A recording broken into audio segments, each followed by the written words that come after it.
Alain pour ce super topo. Et je propose, si ça vous va à tous, qu'on continue avec Mathéo. Je te laisse peut-être le présenter, Guillaume.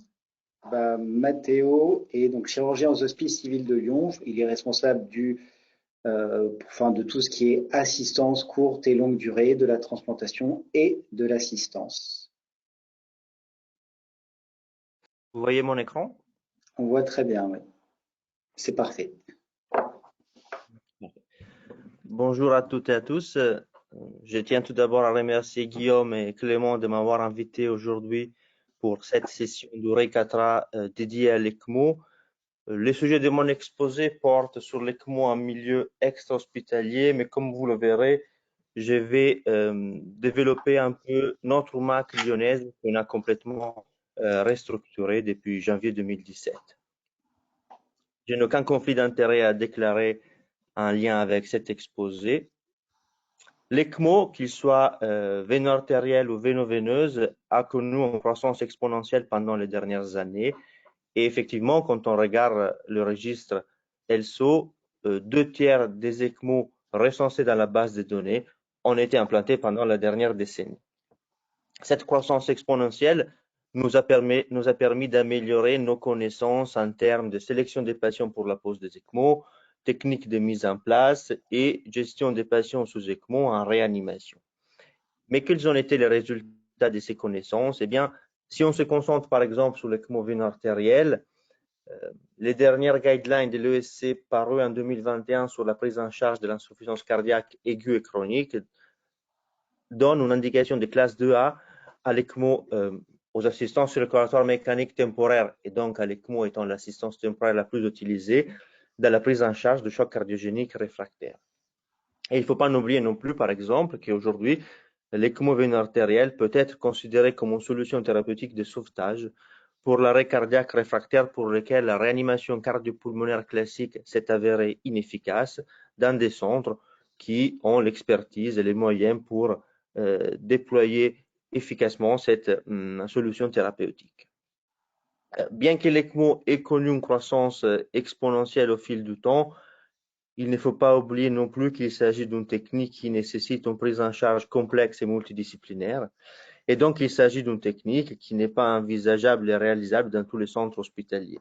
Et aujourd'hui, la procédure de poser une ECMO dans un centre périphérique par l'équipe d'un centre de référence et le rapatriement ensuite du patient sous ECMO est une procédure en pratique désormais acceptée et qui montre des résultats tout à fait comparables à la pose directement dans les centres de référence. Le rapatriement sous ECMO, ça fait normalement dans de bonnes conditions, avec un taux faible de complications lors du transport. Et ces résultats comparables ont été démontrés et pour l'ECMO veineuse et pour l'ECMO véno-artérielle, en France comme à l'étranger. Et d'ailleurs, la définition de centre de référence passe pour la présence et disponibilité H24 7 sur 7 d'une MAC qui puisse répondre aux exigences des hôpitaux périphériques. Encore une fois, les sociétés savantes, les position papers ont statué ce principe et pour l'ECMO véno-veineuse et pour l'ECMO véno-artérielle. En France, dans le cadre spécifique du choc cardiogénique pris en charge par ECMO véno-artérielle, nous avons défini le rôle de l'UMAC dans un consensus des experts publié en 2019. Et encore une fois, l'UMAC représente un prérequis incontournable pour les centres de référence, dit aussi centres de niveau 3. Et enfin, pour terminer cette introduction sur les unités mobiles d'assistance circulatoire, je vous rappelle que l'ESO a récemment publié des guidelines pour la mise en place et organisation des UMAC. Et donc, nous avons complètement restructuré notre UMAC à partir de janvier 2017 pour faire face à 3 contextes cliniques différents, mais qui s'est présenté de façon plutôt régulière. Tout d'abord, dans le cadre du choc cardiogénique, il y avait une nécessité urgente de répondre aux exigences des hôpitaux périphériques et on devait pouvoir le faire sans interférer avec l'activité du bloc opératoire ici à l'hôpital cardiologique, donc en chirurgie cardiaque. Et à titre d'exemple, dans notre ancien mode de fonctionnement, si par exemple on était en train de faire une greffe en dissection la nuit, eh bien on ne pouvait pas déclencher l'UMAC pour répondre à l'appel de l'hôpital périphérique, soit on refusait l'indication d'ECMO avec l'UMAC, soit on partait à la fin de l'intervention avec un retard de prise en charge qui est totalement inconcevable dans un contexte d'urgence comme le choc cardiogénique. Ensuite, deuxième situation, l'arrêt cardiaque réfractaire extra-hospitalier. Tout d'abord, l'analyse de nos résultats d'ECMO veiné artériel dans ce contexte spécifique avait montré une survie avec un bon état neurologique plutôt décevante, mais qui était en ligne avec les autres expériences françaises ou à l'étranger qu'on peut retrouver dans la littérature. Dans une première étude portant sur 5 ans et 68 patients, on avait une survie avec un bon état neurologique aux alentours de 4%. Même en étendant la période de suivi, la période d'inclusion à 10 ans, la survie avec un bon état neurologique restait toujours aux alentours de 6%. Et donc, après plusieurs réunions pluridisciplinaires entre chirurgiens cardiaques, réanimateurs et cardiologues, on avait identifié et choisi 2 pistes d'amélioration. Tout d'abord, on avait décidé d'éliminer les patients avec un rythme non choquable dans les protocoles classiques, c'est-à-dire les patients sous massage qui sont amenés au bloc opératoire par les SAMU. On demandait effectivement la présence d'un rythme choquable soutenu dès la prise en charge du SAMU sur le lieu de l'arrêt jusqu'au bloc opératoire ici à Cardio. Et ensuite, un peu plus tardivement, on a accepté de monter un projet de mise en place un milieu préhospitalier uniquement pour l'arrêt cardiaque réfractaire suite aux demandes du SAMU lyonnais qui souhaitait monter ce projet en suivant l'exemple du SAMU parisien et afin de pouvoir participer à l'étude APACAR 2 menée par Lionel Lameau à Paris. Et enfin, quand on arrive au troisième contexte clinique, donc le SDRA nécessitant un ECMO veineuse, il faut savoir qu'ici à Cardio, dans le bâtiment, il y a une seule réanimation chirurgicale pour la chirurgie cardiaque, la chirurgie thoracique et la chirurgie vasculaire. Et par an, on fait approximativement 70 entre greffe cardiaque et greffe pulmonaire. Si à ce tableau, on rajoute les ECMO veineuses qui en restent en place en moyenne 2 à 3 semaines, la capacité d'accueil de notre réanimation chirurgicale est vite saturée avec des annulations quasiment au quotidien du programme opératoire, des interventions chirurgicales. Raison pour laquelle, au fil du temps, on a envisagé de collaborer avec la réanimation médicale du CHU de la Croix-Rousse. Et donc, effectivement, à partir de janvier 2017, on a démarré une MAC qui est multidisciplinaire, c'est-à-dire il y a 3 équipes qui participent, la chirurgie, les chirurgiens cardiaques, les urgentistes du SAMU et les réanimateurs médicaux. Il s'agit d'une MAC qui est disponible H24, 7 sur 7, sans interférer avec l'activité du bloc opératoire ici à l'hôpital cardiologique. Et côté logistique, le transport du matériel et le transport du personnel avec une voiture dédiée, les déboulages de l'ECMO sur place dans l'hôpital périphérique ou sur le lieu de l'arrêt et le rapatriement du patient sous ECMO sont assurés par le SAMU. Et donc, qui fait quoi dans cette UMAC? Pour ceux qui naissent du choc cardiogénique, les chirurgiens cardiaques s'y déplacent avec les urgentistes du SAMU pour la pose des ECMO veiно-artériels dans les hôpitaux périphériques et ensuite, les patients sous ECMO veino-artériel est rapatriés ici chez nous en réanimation chirurgicale.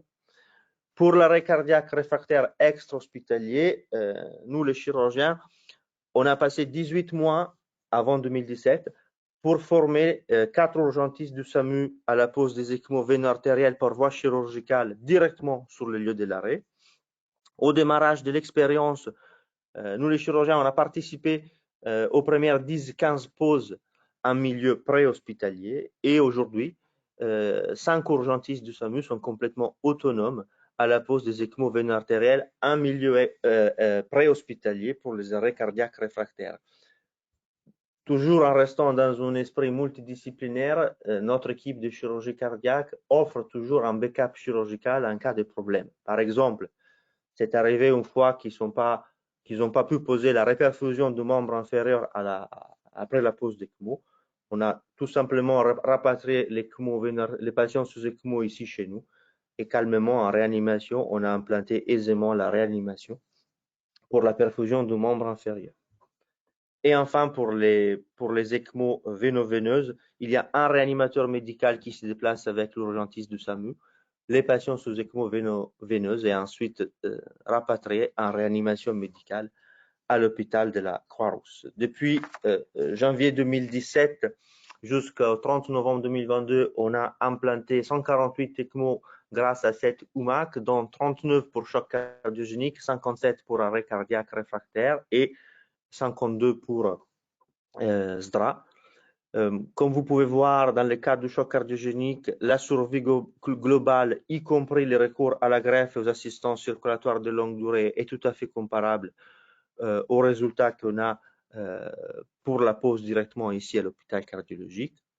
Dans le cadre de l'arrêt cardiaque réfractaire extra-hospitalier, on observe toujours une dichotomie qui est incroyable, qui est très marquante entre le rythme choquable et le rythme non choquable en termes de survie avec un bon état neurologique.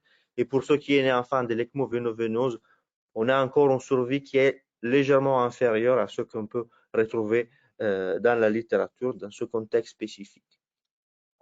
Et quelles ont été les retombées cliniques de cette UMAC avec plusieurs acteurs? Eh bien, si on commence par le choc cardiogénique, on a l'impression que cette UMAC a permis de consolider notre place de centre de référence régional, comme témoigné par la hausse des ECMO veineux artériels implantés sur les 3 dernières ans ici à l'hôpital cardiologique. Désormais, les échanges avec les centres périphériques sont fluides et réguliers, avec des échanges et des coups de fil qui sont de plus en plus précoces dans la prise en charge du choc cardiogénique. Les résultats peut-être plus marquants sont dans le cadre de l'arrêt cardiaque réfractaire extra-hospitalier. Sur la gauche, vous voyez les protocoles classiques, c'est-à-dire le SAMU nous a mené les patients sous massage cardiaque ici directement au bloc opératoire. Et comme déjà anticipé, la survie avec un bon état neurologique était plutôt mitigée, 4% sur une période d'observation de 5 ans, même en se prolongeant sur une période d'inclusion à 10 ans. La survie montait maximum à 6%, raison pour laquelle on a introduit des actions correctrices. La première a été de modifier un peu le protocole institutionnel. On utilisait les critères nationaux, mais on avait rajouté une double analyse du rythme cardiaque à la prise en charge du patient par les SAMU sur le lieu de l'arrêt, et ensuite la deuxième analyse du rythme était réalisée ici à l'entrée du bloc opératoire, et on posait des ECMO uniquement chez les patients qui gardaient un rythme choquable tout le long de la prise en charge. Et on a démontré deux choses. Tout d'abord, qu'on a pu augmenter la survie de façon statistiquement significative en passant de 4% la période de contrôle à Matteo, quasiment 24%. La slide, elle n'est pas complète. Peut-être tu peux appuyer, tu sais, parce que j'ai l'impression qu'il y a des animations qui se mettent au fur et à mesure et on voit Ça pas. va arriver. Ah oui, d'accord. À nous, c'est bon, hein, ça on voit bien. D'accord, pardon. Avec une survie qui est montée jusqu'à 24% dans la deuxième période. Par contre, on avait divisé de 4 fois les indications pour ECMO dans ce contexte spécifique. Et enfin, la deuxième action correctrice a été de développer ce projet de mise en place en préhospitalier. Et quand on couple la mise en place préhospitalière avec des rythmes choquables tout le long de la prise en charge, la survie monte jusqu'à 33%.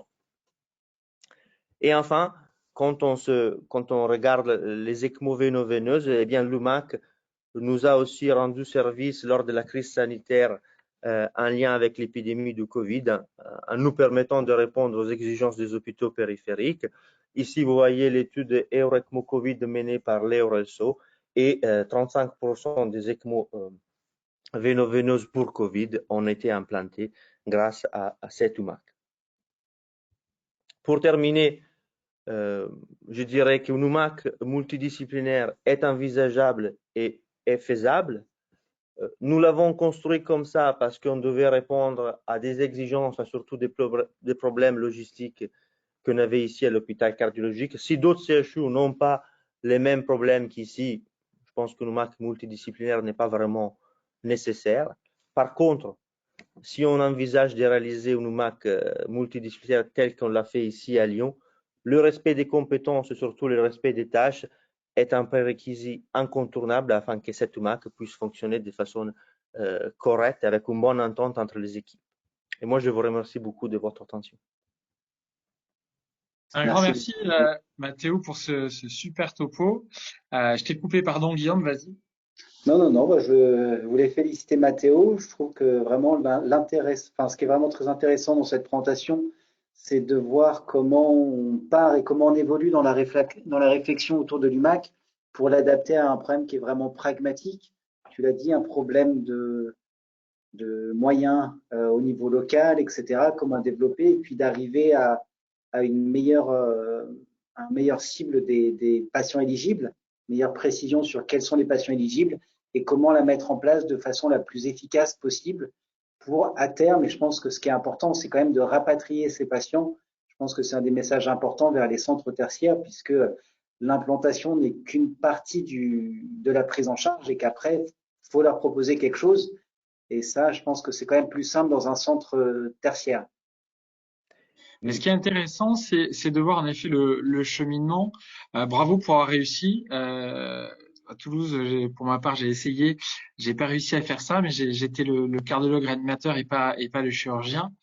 Ce qui est difficile, en fait, c'est d'arriver à faire participer des personnes qui n'ont pas la même formation et pas les mêmes problématiques, en mettant les égos de côté, et par contre en ne lâchant pas sur ce que tu dis dans ta conclusion, c'est-à-dire il y a des tâches, des compétences qui sont différentes. Évidemment, ce qui est important, et tu le montres aussi très bien, c'est que finalement ça remet le centre de référence au milieu sans exclure les autres, au contraire, puisque tu augmentes le nombre de patients que tu vas pouvoir assister, alors même que tu en élimines sur des critères, je dirais, d'accès à la thérapeutique. Et c'est particulièrement vrai là, tu le montres bien sur le choc cardiogénique, où je crois que, en tout cas à titre individuel, je pense réellement que le centre de référence a tout son intérêt par la prise en charge multidisciplinaire que ça peut apporter chez ces patients quand même très très spécifiques. Ce qui est difficile avec les données dans l'arrêt cardiaque réfractaire, et ça aussi tu me montres très bien avec tes datas, c'est que comme toute technique, c'est attirant. À partir du moment où tu le diffuses et si tu mets pas des barrières, on arrive aux résultats qui sont le papier que nous a montré Alain. Moi, c'est mon analyse de ce papier de Paris publié dans l'European Journal, où finalement on a une survie qui est identique. La problématique de ce papier, des papiers français, des papiers en général sur l'ECMO préhospitalière dans l'arrêt cardiaque réfractaire, c'est que finalement, on a un système de soins où on dépêche sur place une équipe médicalisée, ce qui a de l'intérêt dans plein de situations. Mais dans l'arrêt cardiaque réfractaire, quand on regarde les délais de pause et de début de fonctionnement de l'ECMO chez les arrêts cardiaques réfractaires versus des patients qu'on amènerait à l'hôpital, on est dans les mêmes délais. C'est lié à plusieurs problématiques. La première, c'est qu'on a une première équipe qui part, puis une deuxième équipe qui part quand l'arrêt cardiaque est considéré réfractaire pour aller poser l'ECMO, donc ça c'est long. Et la deuxième, c'est que nos délais de rapatriement à l'hosto sont très très longs, parce qu'une fois qu'on a un médecin sur place, et je suis pareil, une fois qu'on est sur place, on essaie de réfléchir. Alors même que dans l'arrêt cardiaque, probablement les protocoles ont tout l'intérêt pour faire du paramédical au sens paramédics américain, donc avec des gestes, mais en tout cas pas réfléchir des heures sur place. Et l'autre élément, c'est ce que tu disais, c'est avoir des personnes formées et un nombre suffisant pour être dispatchées sans délai, puisqu'en effet, si tu pars sur un arrêt cardiaque réfractaire 20 minutes après le début, bon, mais le trajet, la pause, etc., on n'est pas dans les 45 minutes dont nous parlait Alain tout à l'heure, ou 50, pour espérer avoir des résultats. Alors, ce que je voulais savoir, moi, c'est comment tu as fait localement parce que quand tu mets en place ça, tu changes tout le parcours de l'arrêt cardiaque au sens global, c'est-à-dire l'équipe qui part sur un arrêt cardiaque, dans sa stratégie, rythme choquable égale potentiel ECMO, et donc globalement, ma prise en charge médicale initiale est beaucoup plus rapide. C'est-à-dire, je n'attends pas d'avoir choqué 6 fois pour appeler et dire il me faut une ECMO. Comment vous avez fait ça? Ben, en fait, moi personnellement, je suis pas trop rentré dans le détail. Ça a été plus le SAMU qui n'a pas vraiment changé son mode de fonctionnement parce que tu viens de le dire, il y a une première équipe classique qui part. L'équipe évalue les patients. Et si les critères sont atteints, il y a la deuxième équipe formée qui arrive pour la pose d'ECMO. Effectivement, le low flow total, quand il nous amenait les patients sous ECMO ici à cardio, était de 84 minutes. Là, maintenant qu'il se déplace, on est à 70. On n'a pas vraiment encore atteint les bénéfices qu'on espérait avoir. Mais ça, c'est pour des raisons logistiques. Il y a 5 urgentistes qui sont formés à l'ECMO veiné artérielle.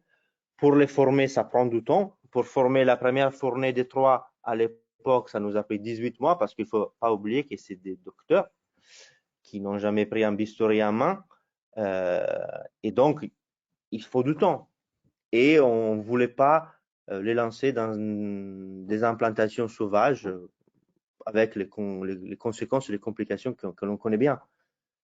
Donc, effectivement, on aimerait bien que qu'ils puissent partir sur tous les arrêts avec une équipe dédiée, mais pour l'instant, ce n'est pas encore faisable. Et est-ce que tu crois que dans une ville comme Lyon ou Paris, c'est-à-dire des villes où globalement quand même il y a une densité de population et de médecins au sens hôpitaux importante, est-ce que sur ces structures-là, est-ce que du scoop and run finalement n'a pas peut-être plus de sens? C'est-à-dire j'ai un arrêt cardiaque rythme choquable, je le mets dans la coquille, je le choque, je le transporte et à l'arrivée aux urgences, parce que de toute façon, même si c'est scoop and run, tu pourras pas toutes les faire, toi, les urgentistes sur place mettent en place dans des conditions plus adaptées, avec des délais potentiellement plus faibles, en fait, de prise en charge. C'est à réfléchir. Nous, pour l'instant, on était parti sur ce protocole en préhospitalier qui nous semblait plus simple à organiser pour tout un tas de raisons que dont j'ai un peu parlé pendant la présentation. Mais effectivement, si on regarde l'expérience de Michel Kindo à Strasbourg récente, je pense qu'il est plus dans une optique de scoop en rein et amené dans un centre pour la pose rapide des ECMO. Après, vous avez, je veux corriger ce que j'ai pu laisser paraître, mais ce que vous avez fait, c'est génial. Et quand tu vois tes résultats avec la sélection des patients, c'est impressionnant et c'est très très attirant. Mais Je sais on pas si revient, Alain avait des commentaires, je le vois derrière. Pardon. On revient un peu au problème éthique soulevé tout à l'heure. On a éliminé beaucoup de patients aussi qui pourraient théoriquement bénéficier. En tout cas, le choix de rythme non choquable était clair à l'époque quand on avait fait la comparaison des résultats. Aucun patient qui avait reçu un ECMO avec un rythme non choquable à la pause a survécu. Aucun. Et donc, on a été factuel et on est resté sur un protocole très institutionnel mais modifié. Après, il faut dire aussi une chose, monter une équipe, une MAC multidisciplinaire comme ça n'a pas été si simple, mais pas pour des raisons des égos. Je veux être sincère, les équipes avec lesquelles on travaille, nous aussi, on respecte les tâches, chacun